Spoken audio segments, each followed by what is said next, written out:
Okay, so now we were going through this classification of acute GVHD.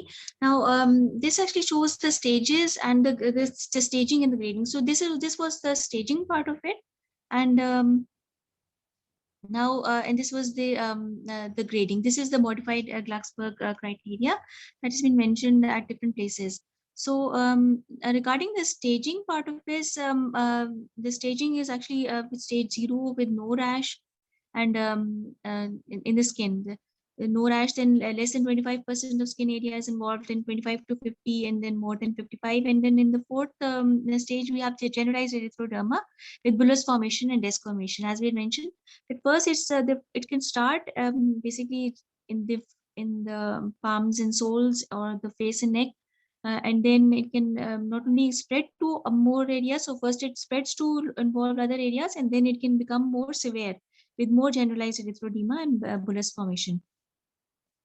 And so then we have this, so this is the spreading of it from 25, less than 25 to 25 to 50, and then more than 50%. And then there is this generalized erythroderma and bullae formation.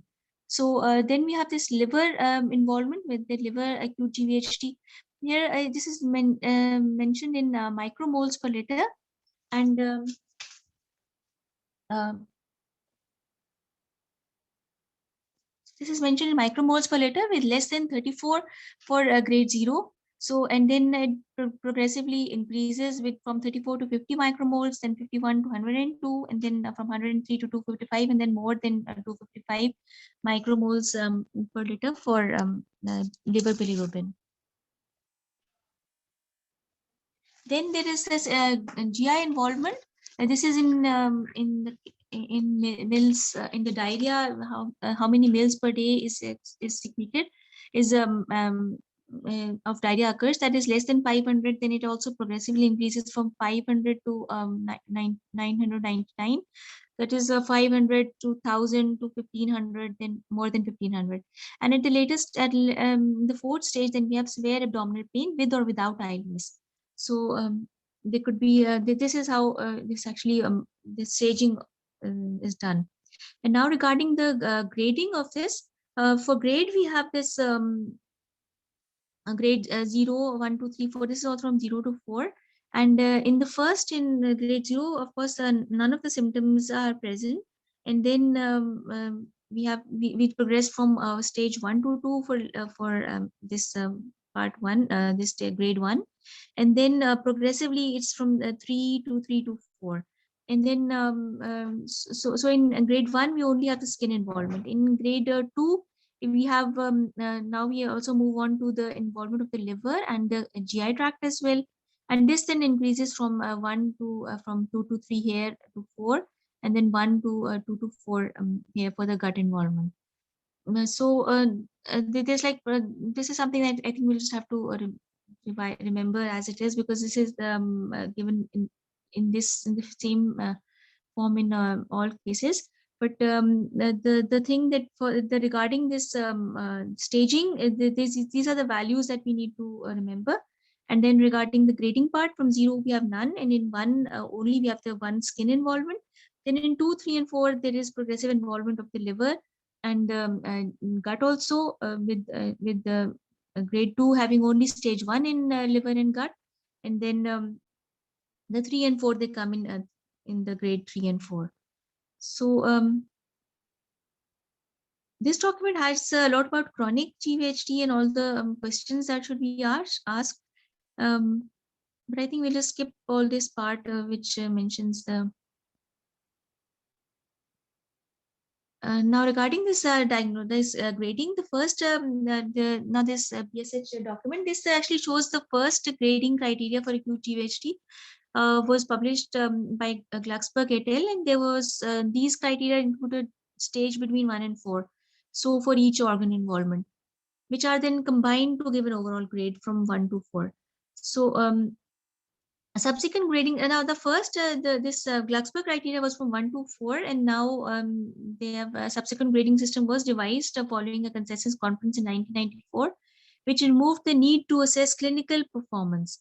So initially also there was this the original Glucksberg also had this clinical performance there also, but these grading systems include the percentage of skin involvement, and they actually use this 9 by there's this rule of 9 which is used basically also to assess burns. So the percentage of body area involvement can be calculated using the rule of 9. And so this is how they calculate the 25% and the 25 to 50% for the 1, 2, and 3 part involvement. So the rule of 9 is actually it's actually just to show the this in this the like the front of the front of face, neck, and neck, they actually constitute one area of 9%, and then there is this the one limb has I think we just go through this because there are images like the head and neck, they form 1%. The chest and the upper back, they also form 9% each. Each arm is 9%. So this is how they've actually divided this area. There's the front of the head and neck and makes 9%, and back at the back they have also 9%. Then the chest and upper back also 9% each, and then the arms also 9% each.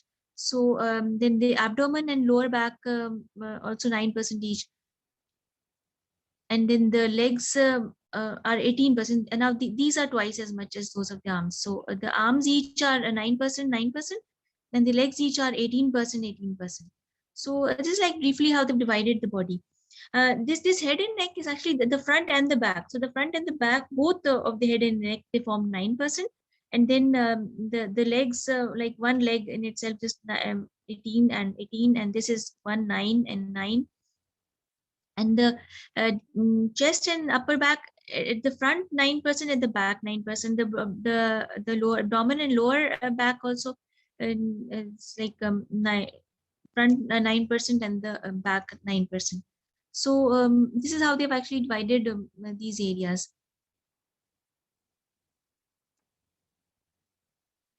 So this is just how to calculate the percentage of skin involvement. And the further staging system was defined by the IBMT-R, which classified severity from A to D based on transplant outcome. So the staging was actually modified, and a prospective study was undertaken to compare the Glucksberg criteria with those from the IBMRT TR, and this study failed to show a clear benefit of one system over the other. There was less physician bias in assigning grades, and then also in practice, most centers in the UK still use the modified Glucksberg criteria based on the outcome.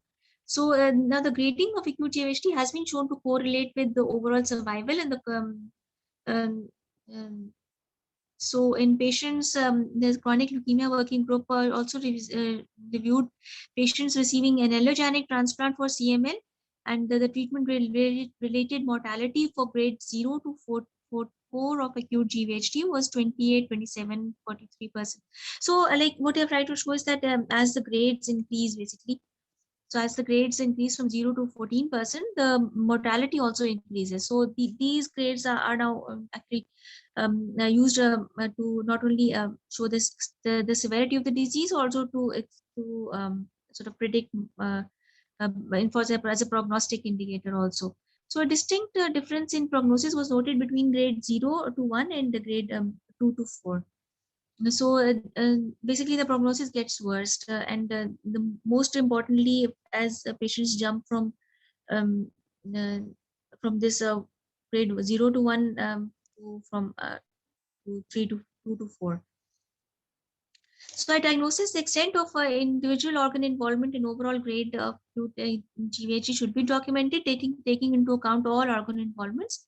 And the modified Seattle Glucksberg criteria is recommended. So this is the one that we had gone through, and some graft versus host disease. So this was the modified Glucksberg's criteria, And this mentions, or this is the modified Kluxberg is the grading one, and this part, so staging includes this 0 to 4, which is the one that we in which we document the percentage involvement of the skin, the bilirubin level in micromoles per liter. These have actually even mentioned this milligram per deciliter, and I think I also came across certain studies that do also refer to milligram per deciliter also. It's mostly the most books mention this micromole per liter. However, considering these milligram per deciliter, in milligram per deciliter also, it's not very different, because in grade 1 we'll have like between 2 to 2.9. So it's basically just like we have here, like 50, 100 and 255. So they also have increasing bilirubin levels between 2.9 and then from 3 to 5.9. So 3, 6 and 15. So this was actually some study that I had gone through. So if you convert it into milligrams per deciliter, it goes like this, with the less than 2, and then from 2 to 2.9, then 3 to 5.9, and then 6 to 14.9, and then more than 15.9. So now in initially, the original Kluxberg criteria also had the functional impairment alongside this, and they would grade that also according to grade 1, 2. But now the modified criteria does not have the functional impairment. This just overall grade is just given based on whether no symptoms are there, then mild, moderate, then mild. This is like mild, moderate, and severe, and the life threatening. So then it becomes it increases from here we have stage 1 and 2 of the skin here, and stage 1 of the liver and gut in the stage 2, and then it progressively increases to 3 and 4, and then here also 3 and 4, and 2 to 3 can occur, 2 to 4 can occur in grade 3 of the gut. So I think this with this, we have actually gone over the much of the diagnosis part and the grading part. Now moving on to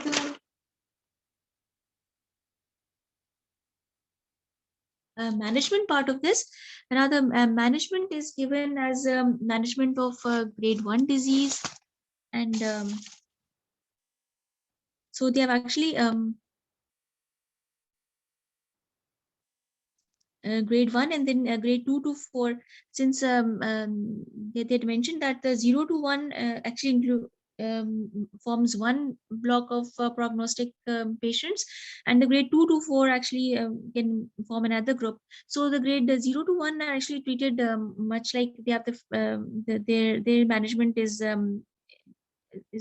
discussed like as a separate entity, and then the grade 2 to 4, they are basically managed in a similar way. So in grade 1 to 2, in grade 1 we will have not since there would be just skin involvement. So here the management part would then of course include just the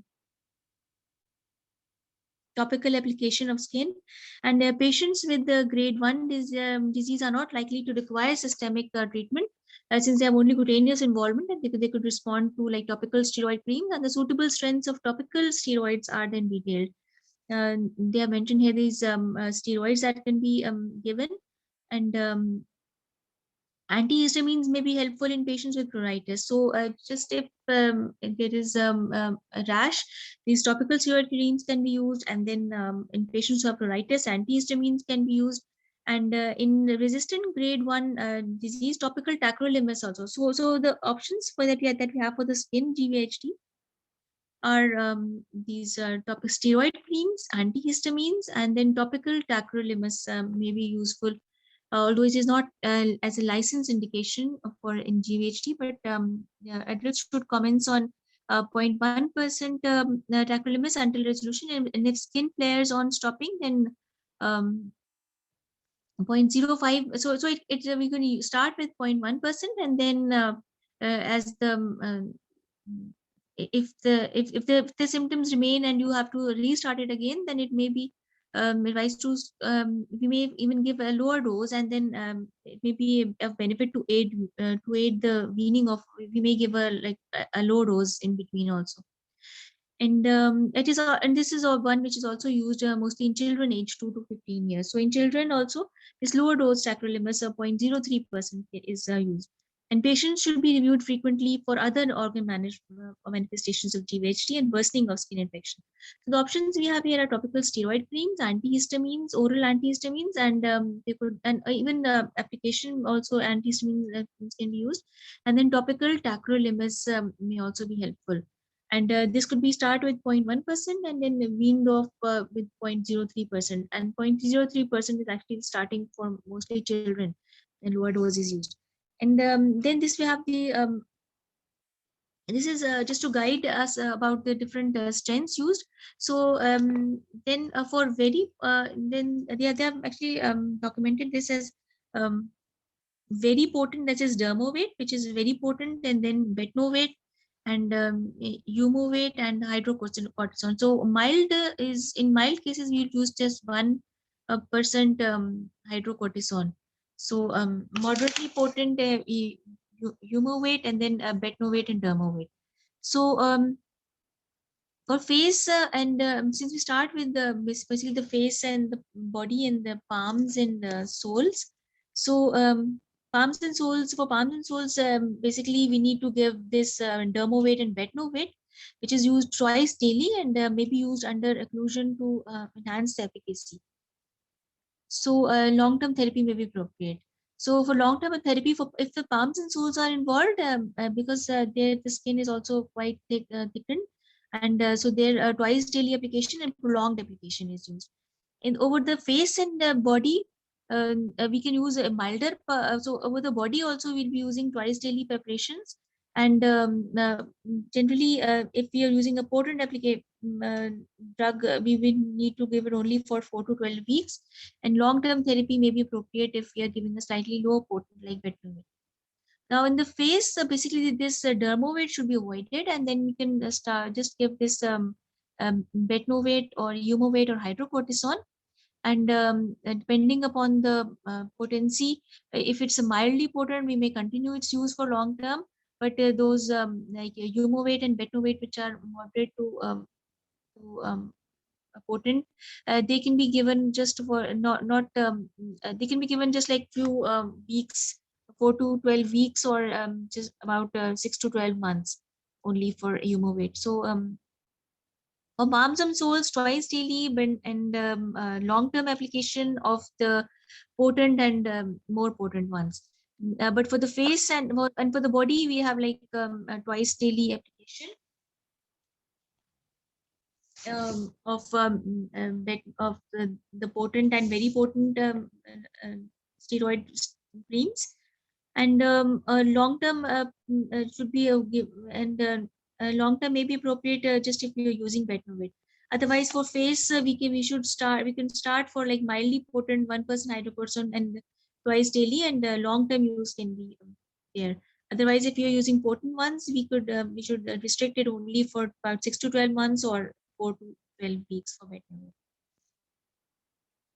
So generally, a lower steroid usage is recommended in children, and dermatology supervision is needed, especially when using potent steroid on the face. And the side effects of this prolonged use of topical steroid can cause thinning of the skin, and this can in itself cause erythema and striae with dyspigmentation. So if more than 50 grams of very potent steroid is used per week, sufficient steroid may be absorbed to the skin to result in adrenal gland suppression or Cushing-White features. So occlusion of steroid will enhance the absorption, and it is possible that larger amounts of weaker steroids may have the same effect. So calcineurin inhibitors, like they mentioned, are commonly used in the prophylaxis of GvHD. And in patients where levels are subtherapeutic, the dose should be adjusted to ensure therapeutic level. So for first line, we basically just go for topical management with steroid creams or antihistamines and this topical tacrolimus. And the use of cyclosporin, it is used mostly as a prophylaxis for GvHD.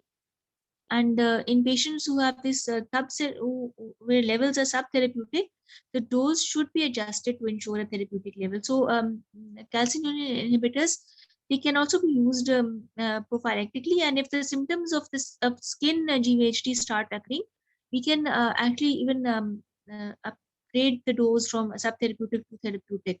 We can check the levels of um, uh, the, the calcineurin inhibitor levels, and if we are sure that the actually this the diagnosis is that of GVHD, we can even adjust it to ensure a therapeutic level.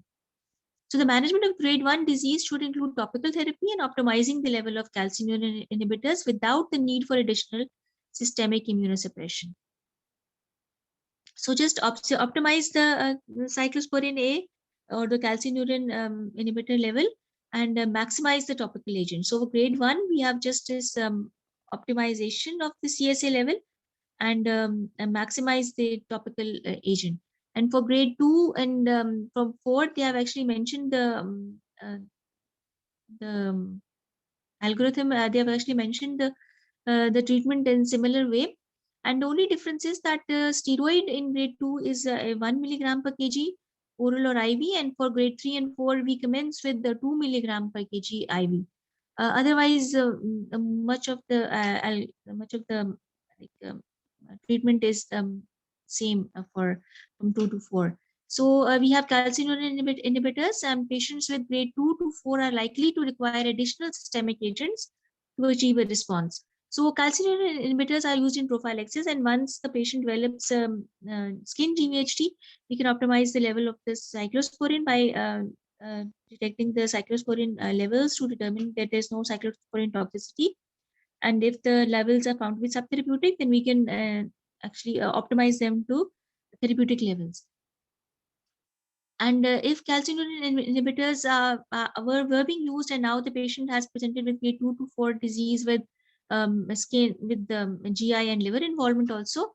So now, as in the management of grade 1, in patients who are already receiving calcineurin inhibitors, the dose should be adjusted to ensure a therapeutic level. In patients who are no longer receiving calcineurin inhibitors, the physician may consider restarting these agents at a therapeutic dose. And in those already receiving cyclosporin, switching to tacrolimus was also found to be helpful in those patients with neurotoxicity. So and only on patients tacrolimus was only found to be helpful in patients with neurotoxicity. So basically, patients on who were not receiving calcineurin inhibitors at the time they developed this um, and grade 2 to 4 and GVHD, we can actually optimize the dose. And the switching to tacrolimus is only advised for patients who have this neurotoxicity. So otherwise, even just optimizing the dose or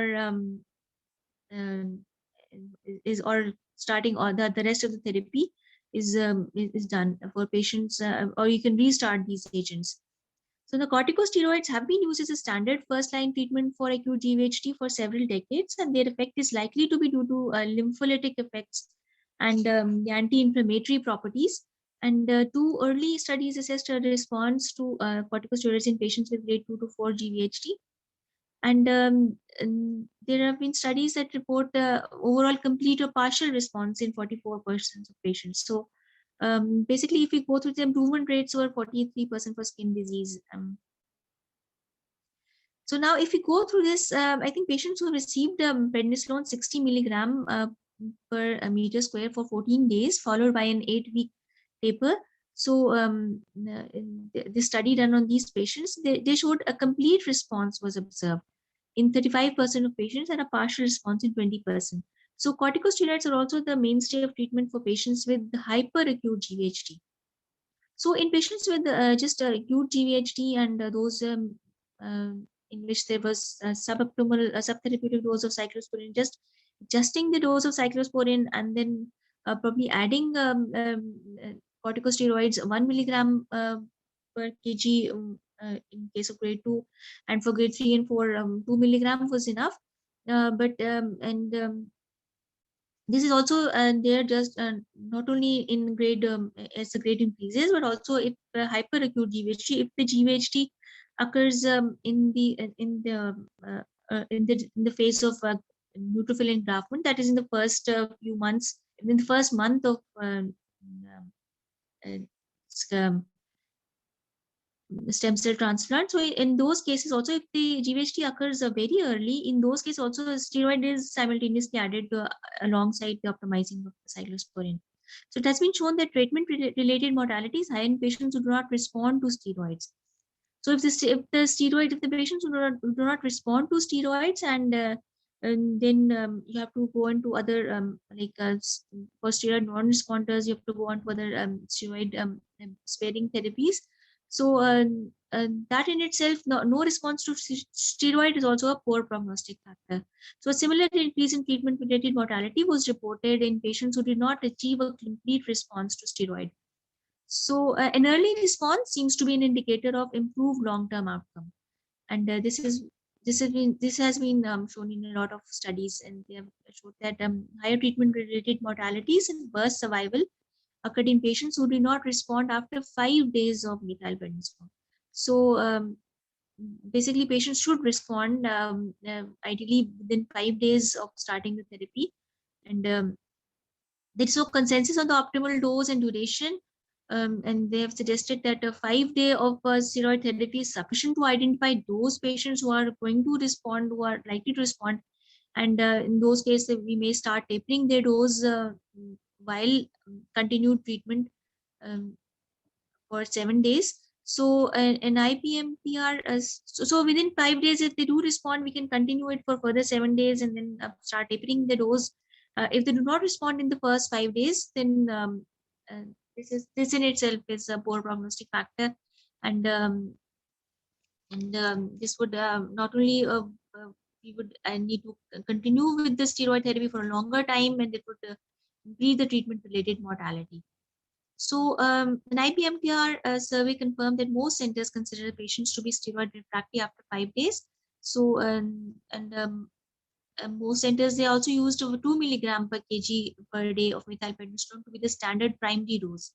So in general, intestinal and liver acute GVHD require more prolonged steroid therapy than skin, although response times vary significantly between patients. So the dose of 1 milligram per kg, there have been studies on this also, and they found no difference in patient outcomes in those with the 1 to 2. So in the earlier stages, basically we can still want to use 1 milligram per kg in grade 1 to 2, and for 3 to 4, they have actually outlined that the higher doses of 2 milligram per kg may be used, and and also there was no difference in survival incidence of chronic GVHD or steroid-related complications. So basically, these two doses of 1 and 2 are those that are recommended, and for grade 2 and from above 3 to 4 a higher grade, and the response within 5 days would be enough to suggest that they would want to respond. So increasing the dose beyond 2 milligram per kg, even if you increase up to 10 milligram per kg per day, showed no advantage of high dose steroid therapy. So the non-absorbable steroids like budesonide or beclomethasone have been used, have both been used in the treatment of GI and GVHD. So non-absorbable steroids are used for GI toxicity. So they have been the role has been summarized by study by Ibrahim et al. And the budesonide was used in budesonide. Budesonide was used in combination with systemic corticosteroids in patients with acute intestinal GVHD. So if side by side we are using systemic corticosteroids to treat the GVHD, we also use non-absorbable steroids for combating this acute intestinal GVHD. The response rate was higher, 70% compared to 33% if we were using only systemic corticosteroids. So in patients who have this intestinal GVHD and just this intestinal GVHD is increasing the grade from grade 3 to 4 Glucksberg grading system. So in those cases, when we are using 2 milligram per kg and the response may not be there. So then just adding this non-absorbable steroid to counteract this intestinal GVHD has been shown to be have good results. So there have been two subsequent randomized placebo-controlled studies of beclomethasone, dipropionate, and systemic corticosteroids. So both these studies, budesonide and beclomethasone, they have been studied. And but budesonide was studied by this group of Abraham et al. And Birds et al. Studied this drug of beclomethasone and dipropionate. Sorry, I think the study was done by McDonald et al. Where they studied beclomethasone, dipropionate, and systemic corticosteroids, and they reported a significantly better response in patients who received beclomethasone compared to systemic steroids alone. Now, all these studies basically they just show the non-absorbable steroids may be beneficial in providing an increase in response and a steroid-sparing effect in patients with acute GVHD. So the use of systemic corticosteroids is recommended for first-line therapy, and the 2 milligram per kg per day is recommended in patients with the higher grade 3 to 4, and 1 milligram per kg for patients with grade 2. And the use of non-absorbable steroids, those beclomethasone and beclomethasone dipropionate and um, budesonide can be considered for acute intestinal GVHD in order to reduce the dose of systemic corticosteroids. Now, the second line therapy. Now, the second line therapy in most cases that you mentioned is that of is considered in patients who fail this steroid, basically in conjunction with the calcineurin inhibitors for 5 days of progressive symptoms after 72 hours. So if there is no response within 5 days, or if the symptoms continue to worsen after 72 hours of starting this methylprednisolone, along with the optimization of the CSA level. So in those cases, if no improvement occurs after 5 days or progression after 72 hours, so in those cases, we go on to the second line therapy. And the second line therapy consists of this extracorporeal photophoresis and IL-2 receptor antibodies and anti-TNF antibodies and mTOR inhibitors and mycophenolate mofetil. So the second line options may include all these agents, and the algorithm detailing the second line treatment is shown. And patients who fail one second line agent should generally try another before moving on to the third. So basically, you can shuffle between second line agents before starting a third line options. The third line options are these methotrexate, pentostatin, and mesenchymal stem cells or alemtuzumab. So before going on to these uh, uh, agents, we can shuffle between the second line agents. Now, extracorporeal photophoresis is immune modulatory therapy that offers a different therapeutic approach. And this involves processing up to 15% or so. So in this case, the 15% of the patient's total blood volume per cycle is processed, isolating a Buffy code that has 5 into 10 raised to power 9 leukocytes and adding 8 methoxysorelins, which is the PUVA therapy of the ultraviolet A radiation before it is returned to the patient. So basically, in this extracorporeal photophoresis, the 15% of the total body volume is isolated as Buffy code, um, and then it is subjected to this PUVA radiation before it is returned to the patient. So the mode of action of ECP in GVHD is the focus of, so basically this extracorporeal photophoresis, it knocks out all those lymphocytes, and it's the focus of active research and maybe a multifactorial in nature, and this induces apoptosis of all the leukocytes, including the activated T cells within 24 hours of return. So once they have been irradiated and once they are returned to the patient, they basically undergo apoptosis, all those activated T cells which were causing the the graft versus host disease. Now, the reinfusion of these cells and subsequent phagocytosis by antigen-presenting cells may regulate immune hemostasis through a modulation of cytokine production and tolerance induction of the antigen-presenting cells. So basically, if you even go into the pathogenesis, which I think we'll discuss after we have completed this part, you might go into the pathogenesis through Hofbrand. But if you go to that pathogenesis also, it's basically the activated T cells or the donor T cells which are causing this immune reaction in the immunocompromised host. So these T cells, they are actually knocked out by the irradiation through the POVA therapy. And this is all what ACP is about. There are all these studies that have been done, and this has a safe, excellent safety profile. The side effects appear to be mild and include just hypertension, fevers, and reduced hemoglobin level. So if you give this irradiation, there would be a reduced hemoglobin level. There could be like side by side some RBC damage as well. And of course, because of the radiation, there could be a body temperature may be raised, fever may be there, and hypotension is also present because of removal of 15% of the blood volume at a certain time. And there are no reports of increased infection risk or disease relapse. So an indwelling catheter is required in patients with poor venous access. And that so basically you need to have an indwelling catheter so that once the volume is removed, the hypertension does not actually need to further compromise venous access. So you need to have indwelling catheters through which this fluid is removed and irradiated and then returned to the patient. And there could be a sort of hemoglobin fall in that patient also, and some fever may also be reported.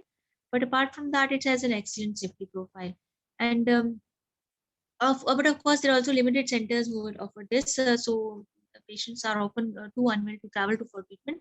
So the optimal treatment schedule and duration of treatment has yet to be established. So the only thing with ECP is that it may not be available in a lot of centers, and it may need to be repeated with a regimen of weekly cycles for a minimum of 8 weeks continued until maximal response or complete response. So we may need to do it weekly and up to 8 weeks. So even 8 cycles will be needed. So basically, it should be done only in centers that the patient can post travel.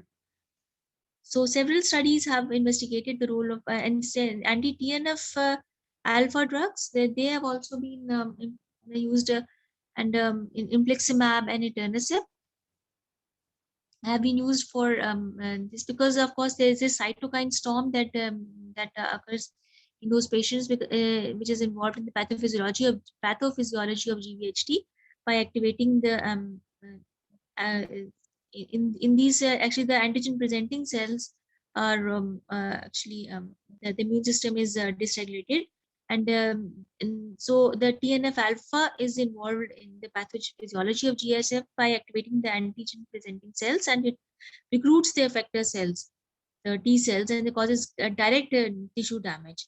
So the cytotoxic T cells, they are activated and they cause direct tissue damage. So earlier animal models have suggested that TNF alpha played a major role in acute GVHD of GI and skin, and reports have investigated both the role of infliximab and etanercept. So anti-TNF alpha drugs are infliximab and etanercept, and infliximab is a monoclonal antibody, and etanercept is a soluble dimeric TNF alpha receptor 2. So this is the infliximab is a monoclonal antibody, while the etanercept is actually renders the TNF alpha inactive by competing for binding sites. So one is an antibody and the other is a competitive agent which competes for the binding site. So it is a TNF alpha competitive drug.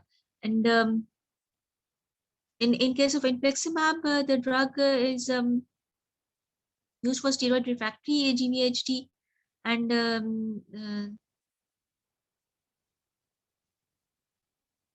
and comparing infliximab plus corticosteroids to corticosteroids alone in acute GVHD did not show any improvement in